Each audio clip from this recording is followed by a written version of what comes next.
अस्सलाम वालेकुम जी। कैसे हैं आप लोग सब? ठीक हैं? शाहिद महमूद बात कर रहा हूँ और आप देख रहे हैं शाहिद व्लॉग। तो आज की वीडियो का ज़रा टॉपिक था, वो पिछली दफ़ा हमने जो डिस्कस किया था कि आपको इन्फॉर्मेशन देंगे कि तुर्की में आने के बाद आप कौन-कौन से बिज़नेस कर सकते हैं और उन बिज़नेसेस में कौन-कौन सी मतलब प्रायोरिटी बेसिस पे कौन-सा बिज़नेस है, उसके बाद आप कौन-सा है और डिपेंड करता है आपकी इन्वेस्टमेंट और कितनी इन्वेस्टमेंट दरकार है। कंपनी रजिस्ट्रेशन का प्रोसेस ऑलरेडी मैं आपको बता चुका हूँ, तो ये एक सीक्वल हमने बनाया है कि ताकि आपको पूरी डिटेल साथ-साथ मैं शेयर करता जाऊँ। दूसरा कुछ चीज़ें ऐसी हैं जो कि जिनसे मैं गो थ्रू हो रहा हूँ आफ्टर अपलोडिंग द वीडियोस और अपने पर्सनल कॉन्टैक्ट की बेस पे। तो वो वीडियो के एंड पे मैं आपको वो भी अपनी प्रॉब्लम शेयर करूँगा कि मैं किस प्रॉब्लम से गुजर रहा हूँ। तो वीडियो को एंड तक देखिएगा।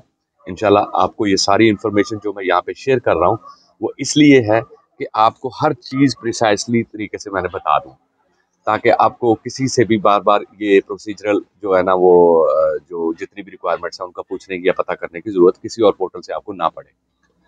तो वीडियो को शुरू करते हैं।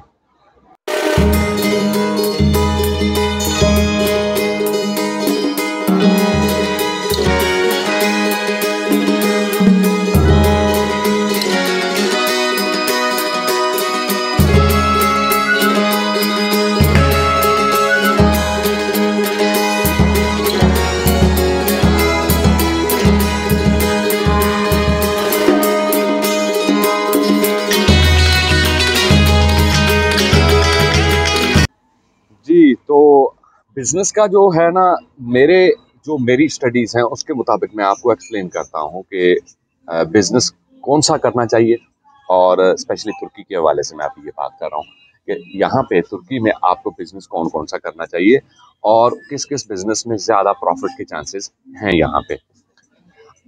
लेकिन बात शुरू करने से पहले मैं आपसे एक रिक्वेस्ट करूँगा कि जो भी बिज़नेस आप करना चाहते हैं, उसमें आपका अपना बेसिक नॉलेज होना बहुत ज़रूरी है। अव्वल तो प्रोफेशनल नॉलेज होना ज़रूरी है, लेकिन अगर नहीं भी है और आप एक नया बिज़नेस स्टार्ट करना चाहते हैं, तो उसके ऊपर पूरी स्टडीज़ करें। इन्वेस्टमेंट देखें, आपकी इन्वेस्टमेंट है, ज़ाया जाएगी, नुकसान होगा, तो कोई फ़ायदा कोई नहीं है। आप बिज़नेस में अपनी जो भी मेरा जो तरीक़ाकार है, मैं अपना बताता हूँ कि अगर मेरे जो भी दोस्त हैं, वो मुझसे मतलब अगर मैं उनको बिज़नेस एस्टेब्लिश करवाता हूँ, तो मैं उनको यही कहता हूँ कि भाई पहले इस बिज़नेस को समझो, टाइम लो, आप इसको स्टडी करो, स्टडी करने के बाद मेक अ डिसीजन कि आपने ये बिज़नेस करना है या इन बिज़नेसेस में से कौन-सा करना है। उसके बाद जब वो स्टडी करते हैं, तो वो कुछ क्वेश्चन्स उनके अपने मेरे सामने ला के रखते हैं। अगर मेरे पास उनके जवाब नहीं होंगे, तो हम उसके एक्सपर्ट बंदे से, जो मेरे दोस्त हैं, मेरा अल्लाह का शुक्र है कि मेरा जो हल्का बाब है बिज़नेस फील्ड में काफ़ी अच्छा है, तो मैं उनसे भी कंसल्ट करता हूँ। दूसरा, बिज़नेस को कभी भी किसी दूसरे को देख के शुरू नहीं करना चाहिए कि वो कर रहा है, कामयाब हो गया तो मैं भी हो जाऊँगा। ये बहुत बड़ी गलती है और हमारे कल्चर में ये पाई जाती है। या उसका नुकसान हो गया तो मेरा तो डेफ़िनेटली होगा। बहुत सही है, आपकी बात बिल्कुल ठीक है। बहुत सारे लोग कोई काम शुरू ही इस वजह से नहीं करते कि वो डूब गया तो मैं भी डूब ही जाऊँगा। एग्ज़ैक्टली। लेकिन होता ये नहीं है। देखें, हर बंदे का मुक़द्दर अल्लाह ताला की ज़ात पे यकीन होना चाहिए। उस ज़ात ने जिस के लिए जो रिज़्क लिखा है, उसको वो मिलना ही मिलना है। दूसरी बात आपकी एफ़र्ट है।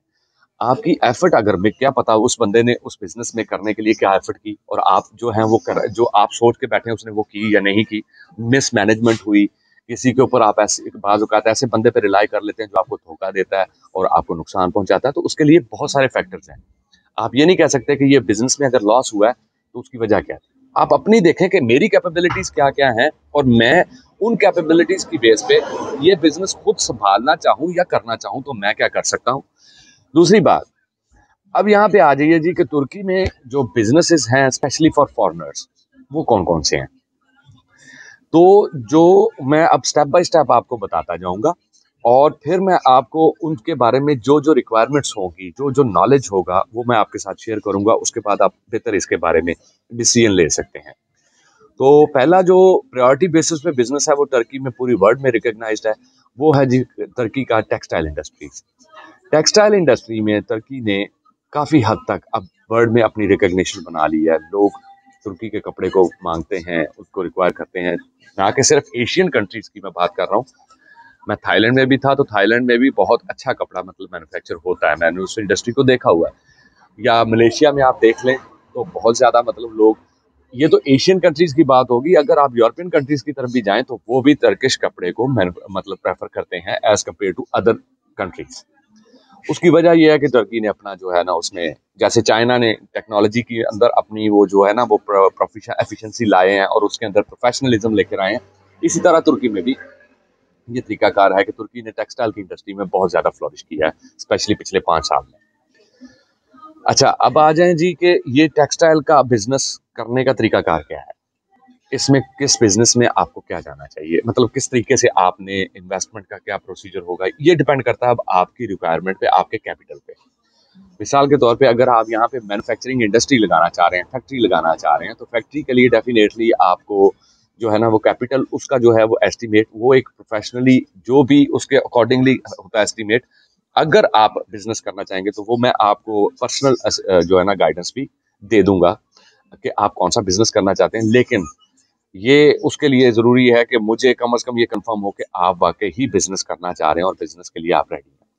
तो ये नहीं है कि मैं अब हर बंदे के साथ वो, क्योंकि देखिए हर बंदे की रिक्वायरमेंट्स डिफरेंट है, हर बंदे की जो है ना वो कैपिटल डिफरेंट है, हर बंदे के सर्कमस्टांसिस डिफरेंट है, तो उसके अकॉर्डिंगली मैं एक बात नहीं करके सबको उसमें रख सकता, क्योंकि यहाँ पे मैं थोड़ा सा ऐड करूँगी कि काइंडली जो लोग वाकई ही सीरियस होते हैं काम करने के लिए वो कांटेक्ट किया करें। कुछ लोग हैं वो जस्ट 3-4 दिन, मैं क्योंकि लोगों से डिस्कस करती हूँ तो मुझे ये ऐड करना पड़ रहा है कि 3-4 दिन मुसलसल पूरी इन्फॉर्मेशन लेते हैं और उसके बाद हमें ये कह देते हैं कि नहीं नहीं मैं तो बिजनेस नहीं करना चाह रहा था, मैं तो बस ऐसे ही इन्फॉर्मेशन ले रहा था। तो ये ठीक नहीं है।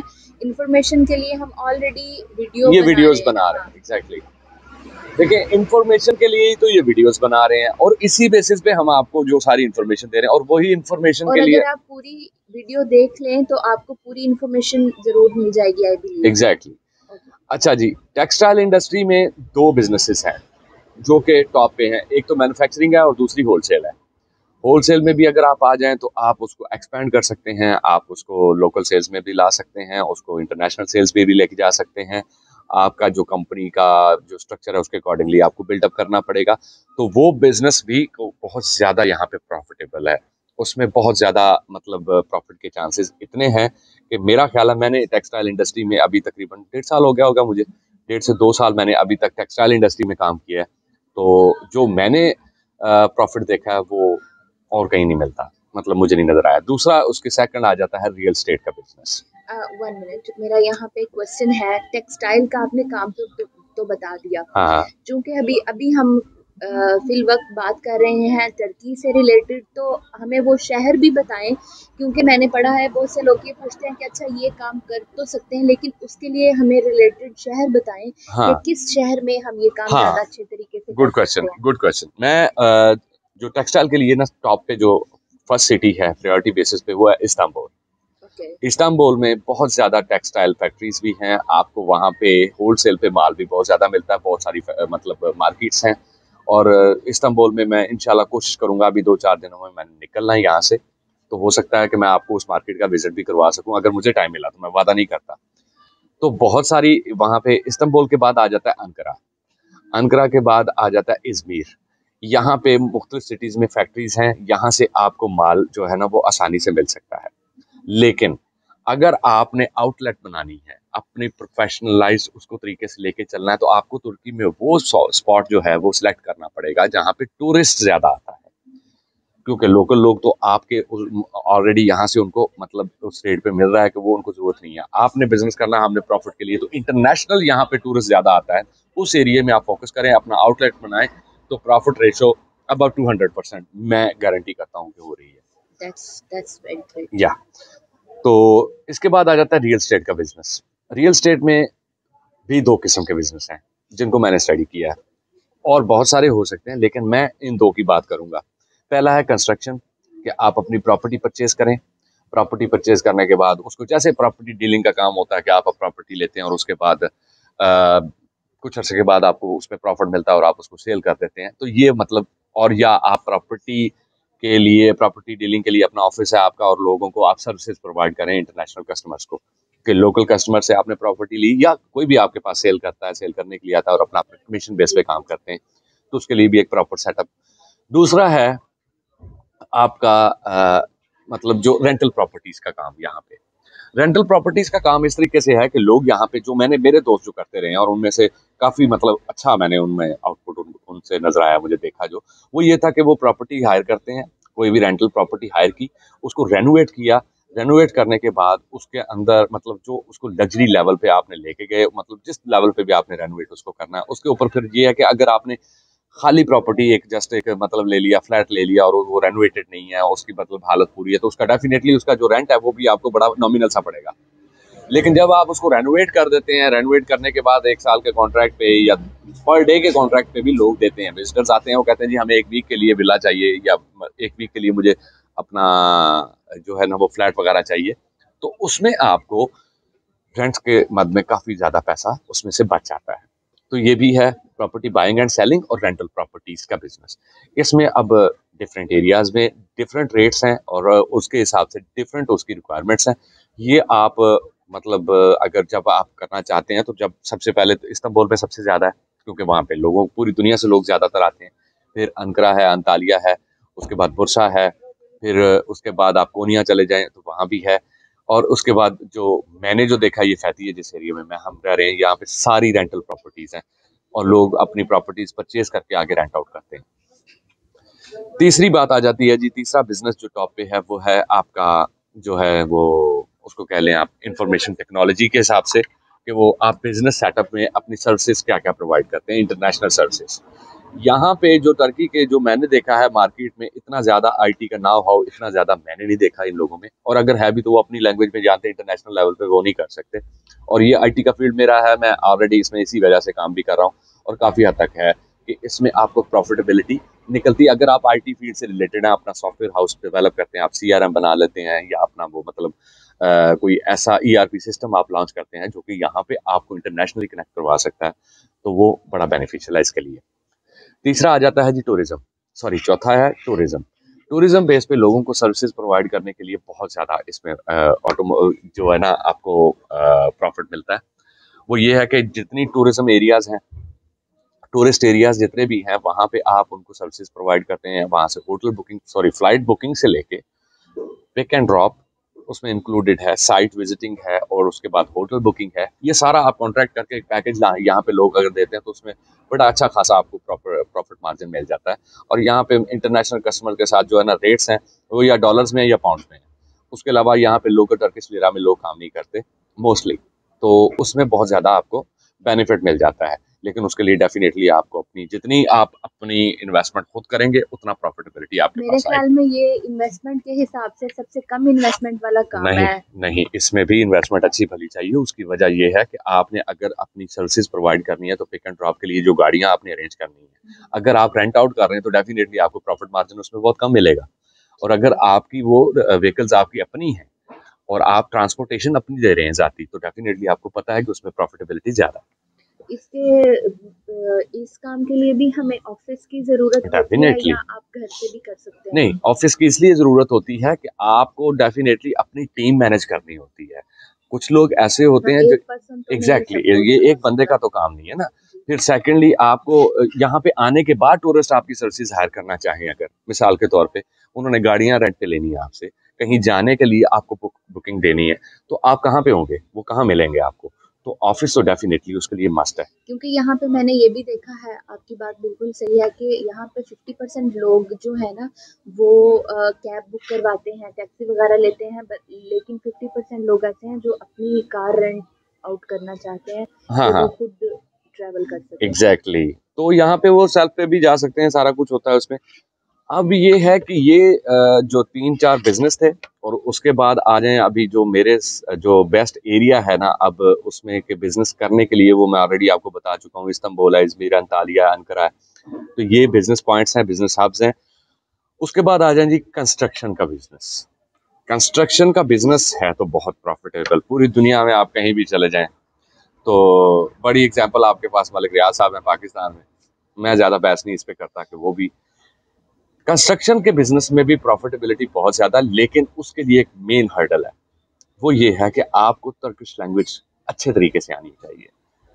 अगर आपको टर्किश लैंग्वेज आती है और आप टर्किश लोगों के साथ डील कर सकते हैं, तो वो डेफिनेटली आप उनके साथ निगोशिएट करके, क्योंकि ये इनका बड़ा एक अजीब एक सिचुएशन है, मैंने देखी है कि आप अभी किसी शॉप पे जाएंगे कुछ चीज़ लेने के लिए ना, तो अगर आप टर्किश लैंग्वेज में बात करेंगे और उसको नहीं पता चला कि आप टर्किश हैं या नहीं है, आपकी एफिशिएंसी ऐसी है, तो वो फ़ौरन आपको रेट जो है ना वो टर्किश लगाएगा। लेकिन जैसे ही उसको पता चला ये फॉरेनर है, तो उसका रेट आपका फॉरेनर हो जाएगा, रेट भी उतना ही वो आगे ले जाता है। और ये एक नहीं है, सबके पास ही ऐसा सिचुएशन है, वो सारे ऐसे करते हैं। तो हमें भी बड़ा कुछ फेस करना पड़ा यहाँ पे आके, लेकिन अभी ये है कि अल्लाह का शुक्र है कि इसमें जो काफ़ी हद तक आसानी हो गई है अब तो। ये जो चीज़ें थी मैं चाहता था कि आप लोगों के सामने रखूं, लेकिन टॉप पे मैं आज भी कहता हूं कि टेक्सटाइल के काम में बहुत ज़्यादा तुर्की में प्रॉफिट है। अगर आप इसमें आज अगर एम अगर करते आप हैं। खुद इन्वेस्ट करें, चले फॉर एग्जांपल हम्म। कि हम बता तो रहे हैं कि ये वाला काम ठीक है, ये वाला काम ठीक है, लेकिन मैं आपका पूछती हूँ कि अगर आप इन्वेस्टमेंट करना चाहें किसी काम में, हाँ। ठीक है, तो आप किस में करना चाहेंगे? क्योंकि आपने यहाँ का माहौल देखा है, आपने यहाँ का काम देखा है, सारा आप गो थ्रू हुए हैं, तो अगर आप बिजनेस करना चाहें तो आप किस में करेंगे? मैं बिजनेस करना चाहूंगा नहीं, मैं ऑलरेडी बिजनेस शुरू कर चुका हूँ इसमें। मैं अपना बिजनेस टेक्सटाइल में ही शुरू कर चुका हूँ, और तुर्की की टेक्सटाइल को मैं इंटरनेशनली जो है वो अपना, इंशाल्लाह हमारा प्लेटफॉर्म आने वाला है कुछ दिनों में, क्योंकि अंडर डेवलपमेंट है। तो मैंने पिछली एक वीडियो में भी कहा था कि अनकरीब हम लोगों को यहाँ पे अपने साथ टीम में ऐड करेंगे जो घर बैठे हमारे साथ काम कर सकते हैं। तो वो बिल्कुल हवाई बात नहीं थी, वो अभी भी मतलब है। अच्छा, आप वो बता रहे थे कि आपने कहा था कि वीडियो के लास्ट में मैं बताऊंगा, मुझे कुछ प्रॉब्लम फेस करनी पड़ी है, तो आप वो काइंडली मुझे बता दें ताकि हम वीडियो को ख़त्म कर सकें। हाँ, वो प्रॉब्लम ये है कि देखें, शुरू में मुझसे लोगों ने कॉन्टैक्ट नंबर मांगा, मैंने शेयर नहीं कर रहा था कि ये जो है ना एक बहुत बड़ा हेडेक होता है, क्योंकि बंदा अपनी पर्सनल लाइफ में बड़ा डिस्टर्ब हो जाता है। तो मैंने इंस्टाग्राम भी दिया, फेसबुक भी दिया, लेकिन लोगों को व्हाट्सएप का बहुत ज़्यादा आई थिंक शौक है कि व्हाट्सएप पे नहीं, वो ऐसे लगता है कि ये पर्सनल है तो इस पे रिस्पॉन्स जल्दी आएगा। I response. आई थिंक ये लेकिन वो देखें ना, अब आप काइंडली एक चीज़ सोचें, ज़रा रिक्वेस्ट है वो ये मेरी कि मैं, आप टाइमिंग का ख्याल रखें। अब कल रात ही मतलब मैं तकरीबन 2 बजे ऑफिस से आया हूँ वापस, नहीं 1 बजे हम वापस आए हैं ऑफिस से, और मैं सोया हूँ और 2 बजे मेरी अभी पूरी नींद में गया हूँ तो कॉल्स आना शुरू हो गई हैं। मैं मोबाइल साइलेंट इसलिए नहीं करता क्योंकि मैं मोस्टली डिफरेंट कंट्रीज़ में जब आउट ऑफ कंट्री होता हूँ तो मेरी फैमिली के मैटर्स हैं पीछे, मैं उनको ऑफ नहीं कर सकता। कोई भी खुदा न खास्ता मेरे किसी दोस्त को इमरजेंसी हो जाए, तो मुझे होता है कि यार मैं मोबाइल साइलेंट रखने वालों में से नहीं हूँ, मेरी कोशिश ये होती है। लेकिन उसकी मुझे नुकसान ये हुआ कि मैं रात को मुझे एक वो हैं मतलब मेरे यहाँ पे व्यूवर हैं, उन्होंने जी कॉल किया है, मैंने उनको बोला कि जी मैं अभी सो रहा हूँ। नहीं जी, पाकिस्तान में सुबह हो गई है तो वहाँ पे भी हो जानी चाहिए, तो काइंडली थोड़ा सा ख्याल रखें। अब नींद में मुझे नहीं पता मैं उनसे क्या बात कर रहा हूँ क्या नहीं, और मेरी फैमिली डिस्टर्ब हो रही है, तो इन चीज़ों का ज़रा थोड़ा ख्याल रखिए। मैं कतई नहीं ये कहता कि आप मुझसे रब्ता ना करें, लेकिन टाइमिंग नोट करके ज़रा देखिएगा कि किस टाइम पे फिजिबल है, और पहले टेक्स्ट कर दें, मैं जैसे फ्री होता हूँ मैं रिप्लाई करता हूँ। थोड़ा अपने अंदर ये तामुल रखें, ये मेरे लिए बहुत प्रॉब्लम क्रिएट हो रही है। अदरवाइज फिर यही होगा कि मुझे नंबर चेंज करना पड़ जाएगा और फिर मैं ऑटोमेटिकली सिर्फ वीडियोस पे ही आपके साथ बात कर सकूंगा, तो मैं ये नहीं चाहता कि ये हो। ठीक है, ये मेरा प्रॉब्लम है, ज़रा अगर समझ लें तो। बाकी मुझे कोई ऐसा प्रॉब्लम नहीं है कि मैं लोगों को क्यों, ऐसा है कि मुझे क्वेश्चन अगर कोई पूछता मुझे खुशी होती है, क्योंकि इससे मेरे नॉलेज में भी इजाफा होता है कि मे बी मैं कोई चीज़ मिस कर रहा हूँ और लोग मुझे बताते हैं, तो मैं इंटरेक्शन रखता हूँ उनके साथ। लेकिन इसका मतलब ये नहीं है कि मेरी पर्सनल लाइफ भी उसमें डिस्टर्ब हो। इसके लिए ज़रा थोड़ी सी मेहरबानी फरमाइएगा। बाकी अपना और इस चैनल का ख्याल रखिएगा। आप लोगों से इंशाल्लाह मुलाकात फिर होगी। और मैं ये एंड पे लाजमी बता दूं कि मैं एक ही कंट्री में नहीं रहता, मेरे डिफरेंट कंट्रीज में विजिट होते हैं। हाँ, मुझे ये भी पता चला, सॉरी आपकी बात काट रही हूँ, कि लोगों को ये व्यू है माइंड में कि आप सिर्फ टर्की में हैं और आप सिर्फ टर्की बेस ही वीडियो बनाएंगे या टर्की बेस ही इंफॉर्मेशन आपके नहीं पास है। नहीं नहीं नहीं, उसकी वजह पता क्या, मैं वो भी क्लियर कर दूं। आज चले आपने बात ये क्यों शुरू की है तो मैं आपको क्लियर कर देता हूँ। बात यह है कि मैं बेसिकली आईटी सर्विसेज का बंदा हूं, मेरा ऑनलाइन सिस्टम इस्टेब्लिशमेंट का काम है, मैं सिस्टम डिज़ाइन करता हूं, मेरे क्लाइंट्स डिफरेंट कंट्रीज़ में हैं, और जिन कंट्रीज़ में फिर जब मुझे लगता है कि यार यहाँ पे अभी मेरा सेटअप अब ओके है, मेरी अपनी टीम यहाँ पे काम कर रही है, तो मैं वहाँ से टीम इस्टेब्लिश करने के बाद वहाँ से मूव कर जाता हूँ नेक्स्ट प्रोजेक्ट पे। तो इसीलिए डिफरेंट कंट्रीज विजिट भी करता रहता हूँ, कभी मुझे पाकिस्तान में भी होना पड़ता है। तो ये डिपेंड करता है टाइम फॉर द टाइम कि जैसे जैसे मैं ट्रैवल करता जाता हूँ, साथ साथ मैं आपको वो क्लियर करता जाऊंगा। ये और भी ज़्यादा अच्छा हो गया, क्योंकि हमें सिर्फ टर्की की ही इंफॉर्मेशन नहीं मिलेगी, हमें दूसरे कंट्रीज़ की भी इंफॉर्मेशन इंशाल्लाह मिल इंशाल्लाह सकेगी। इंशाल्लाह। तो ये है कि इस चीज़ का भी ज़हन में रखिएगा, मैं यहाँ पे परमानेंट रेजिडेंसी के लिए नहीं हूँ, और ना ही मुझे कोई शौक है कि मुझे कोई इंटरनेशनल जो है ना वो नेशनैलिटी मिले। अल्लाह का शुक्र है मैं पाकिस्तानी हूँ, और मैं बड़ा प्राउड पाकिस्तानी हूँ। मैं अपने मुल्क की जो नेशनैलिटी है उसको बहुत ज़्यादा प्यार करता हूँ। मुझे कोई फ़िक्र नहीं है कि मुझे कोई नेशनैलिटी दे या ना दे। तो अपना और इस चैनल का ख्याल रखिएगा। बहुत बहुत शुक्रिया। अल्लाह हाफ़िज़।